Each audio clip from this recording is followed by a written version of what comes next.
Hello friends, welcome to my channel. তোমাদের সকলকে জানাই অনেক অনেক ভালোবাসা।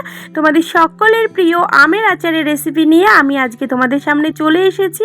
হ্যাঁ, আমের টক মিষ্টি আচারের রেসিপিটি ভালো লাগলে অবশ্যই চ্যানেলটি সাবস্ক্রাইব করে দেবে, প্রচুর শেয়ার করে দিও, লাইক কমেন্ট করতে একদম ভুলো না। আর আমি যেমন করে এই আমের আচারটা তৈরি করেছি, আজকে যদি তোমরা এইভাবে আমের আচারটা তৈরি করে থাকো তাহলে কিন্তু এই আচারটা 1 থেকে 2 বছর পর্যন্ত তোমরা খেতে পারবে। আর এখন যেহেতু আমের দামটা একটু কম, তো দেরি কেন, আমার মতো এইরকম আমের রেসিপিটি তোমরা ঝটপট বানিয়ে ফেলো। তো রেসিপিটি তোমাদের সঙ্গে শেয়ার করলাম। প্রথমেই দেখো, আমি আমগুলোকে ভালো করে পরিষ্কার জলে ধুয়ে আমগুলোকে কিন্তু ভালো করে একটা সুতির কাপড় দিয়ে মুছে নিয়েছি। তারপরে এই যে ছোট ছোট টুকরো করে আমগুলোকে কেটে নিয়ে লবণ আর হলুদ মাখিয়ে নিয়েছি। 1 ঘন্টা রেখে দিয়েছিলাম ঢেকে। তারপর 1 ঘন্টা পর এগুলোকে আবার রোদে একটু শুকাতে দেবো। হ্যাঁ, মোটামুটি 1 থেকে 2 দিন মতো শুকাতে হবে। কেউ 1 দিনও শুকাতে পারো, কেউ 2 দিনও শুকাতে পারো। তো আমি মোটামুটি 2 দিনই শুকিয়েছি। দেখো রোদে একদম কি সুন্দর শুকিয়ে গেছে, কিন্তু একদম কড়া হলে হবে না। তো একদম রোদে শুকানোর মোটামুটি এখানে আমি 1.5 কিলো আম নিয়ে নিয়েছিলাম। তো এখন আমি মশলাটা রেডি করব। তার জন্য ধনে নিয়েছি গোটা, জিরে, পাঁচফোড়ন আর মৌরি নিয়ে নিয়েছিলাম, একটু শুকনো লঙ্কা আর একটু কাশ্মীরি লঙ্কা নিয়ে নিয়েছিলাম। জাস্ট এইটুকুই উপকরণ। সমস্ত উপকরণগুলো আমি একটু কড়াইতে দিয়ে দিয়েছি। দেখো একটু নেড়ে চেড়ে, মানে কোনো রকমে একটু ভাজা ভাজা হলে, খুব ভাজা না।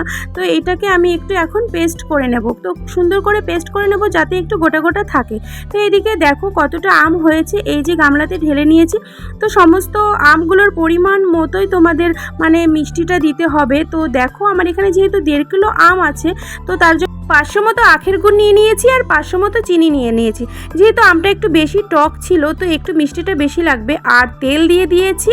তো তোমরা যে কোনো তেল দিতে পারো, সাদা তেল বা সর্ষের তেল, যে কোনো তেল। তার মধ্যে একটু মৌরি ফোড়ন দিয়ে দিয়েছি, কোনো পাঁচফোড়ন না, মৌরিটাই কিন্তু ফোড়নে দিতে হবে, তাহলে কিন্তু আচারটা খুব সুন্দর হবে। তারপর গুড়টা দিয়ে দিয়েছি। এবার গুড়টা থেকে যে রসটা বেরিয়ে আসবে, সেটা থেকে আস্তে আস্তে আমটা সেদ্ধ হয়ে যাবে।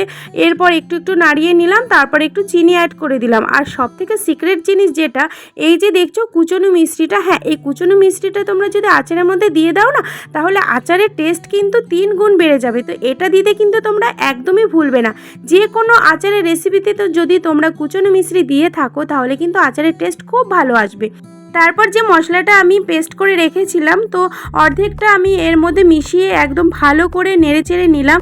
মোটামুটি 20 মিনিট মতো হয়ে গেছে। তো আমগুলো যেহেতু শক্ত না থাকে, তার জন্য 1 চামচ মতো একটু ভিনিগার দিয়ে দিলাম একটু নরমের জন্য। আর এইদিকে একটু বিট নুন দিয়ে দিলাম, একটু লবণ দিয়ে দিলাম টেস্ট করে। তো দেখো কতটা সুন্দর হয়েছে, দেখতে যেমন সুন্দর হয়েছে না, খেতে কিন্তু দারুণ হয়েছে।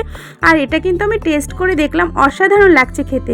আর আচারের মেন জিনিস কি বলো তো, তোমরা যদি একটু মৌরি আর একটু মানে বিট নুন আর একটু আখের গুড় আর হচ্ছে কুচনো মিষ্টি, এই 4টে জিনিস যদি দিয়ে থাকো না যে কোনো আচারে, তো আচার কিন্তু ফাটাফাটি লাগবে খেতে।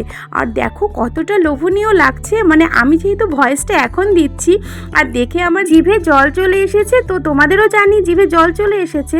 তো কিছু করার নেই, আমি তো আর তোমাদের এত দূর থেকে দিতে পারবো না। তোমরা ঝটপট বাজার থেকে বা বাড়ির গাছ থেকে আম পেড়ে নাও, আর এইভাবে সুন্দর একটা আমের রেসিপি বানিয়ে ফেলো, আর সারা বছর ধরে এইভাবে খেতে থাকো। তোমরা যদি আমের নানান রকমের আচারের রেসিপি জানতে চাও, তাহলে আমাকে কমেন্ট করো, আমি তোমাদের সঙ্গে শেয়ার করব। তো আজকের ভিডিওটা ভালো লাগলে আমার পাশে থেকো, আমার চ্যানেলটি সাবস্ক্রাইব করে দিও, লাইক কমেন্ট করে দিও, প্রচুর শেয়ার করে দিও। তোমাদের কাছ থেকে এইটুকু আশা করতেই পারি। তো tata, take care, see you, bye bye. সকলে খুব ভালো